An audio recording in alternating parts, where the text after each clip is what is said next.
Let's see what he comes up with. ZerO, of course, has no pressure on him whatsoever. I mean, ZerO can go for any kind of build. He can use a build he's been practicing on and practice, maybe try to try that out.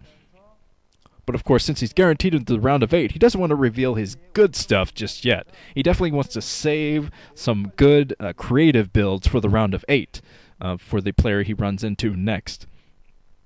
So I doubt he will reveal anything too spectacular, like finding some way to exploit the map, which is usually the big reveal of creative strategies. But okay, Pure looks like he's completely prepared, getting up his Stargate. I'm going to try to fight that back, and let's see what ZerO is up to. Uh-oh, ZerO has 2 Overlords positioned next to the main of Pure's.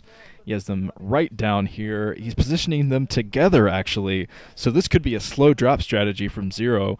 If he was going for slow drop, you got to have those 2 Overlords in to get enough troops in to make it count. So I think that's what he's going for. If he only had 1 Overlord in, I'd say he's just doing some standard scouting, but I don't think that is the case. Yes, this is going to be a slow drop strategy from ZerO, coming in with his Hydralisk, and he's really cut drone production down here too. He is going for a super aggressive attack, very all-in type of cheese build. So let's see if he can keep Pure in the dark a little bit longer.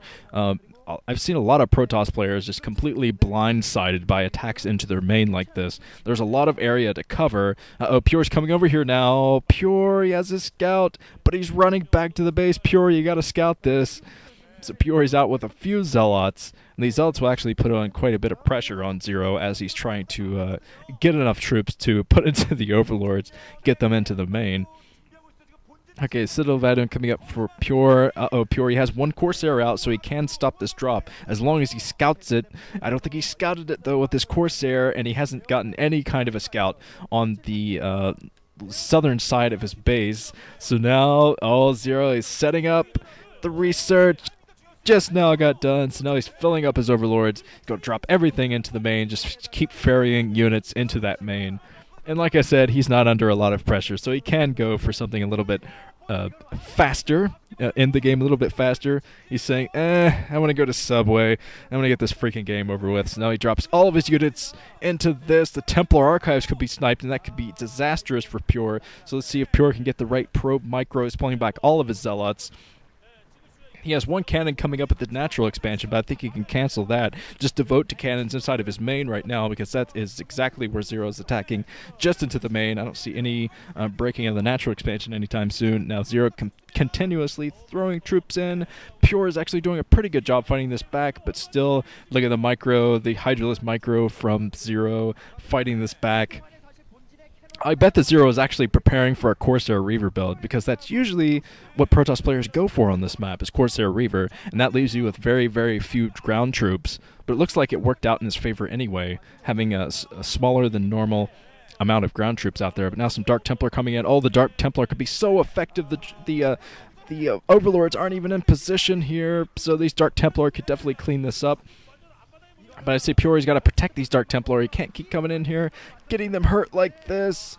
Oh, man, he takes out 2 more Hydralisks before those Dark Templar go down. I don't think it was worth it. I think he should have backed off with those Dark Templar. These are still Sloverlords, so they wouldn't have been able to go in time to fight back the Dark Templar right next to the main or anything. Corsairs in the area, so ZerO is continuously dropping. See, he does have 3 Overlords in the area now, and continuous pumping of troops too. He still only has 3 drones mining. Oh, the Corsair goes down. So Pure is not mining at all inside of his main. And he's probably muttering to himself, "Oh, ZerO, I hate you so much.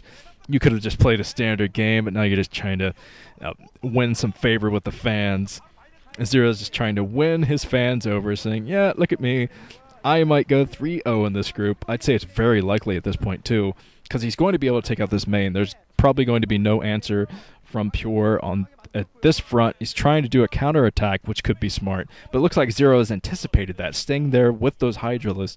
He is just staying with a few Hydralisks, expecting a counterattack of those Dark Templar, and that is exactly what's coming his way. And another hatchet coming up, so it looks like he is switching into Econ build from this, and now he's going to try to micro around and take out the Dark Templar, sneaking in, but there is an Overlord right into the main, so I don't think that Pure is going to get a ton of damage done. It might be able to pick off 1 or 2 drones. It's a very nice micro of those Hydras, and Pure shaking his head. Can't even believe it. Oh, the little purple glasses demon taking out the main. There's the GG from Pure. That was a pretty ridiculous game. And 0-0-0 is our first player to go 3-0 in the round of 16, destroying his group and very comfortably moving into the round of 8, where he will no doubt be a terror to whoever he runs up against. This round of 8 is getting so strong. Already 3 awesome players seeded. And we'll have a tiebreaker of this on Sunday, an epic tiebreaker. I'm looking forward to that one. Well, this has been Nuke. Moving on to Group D.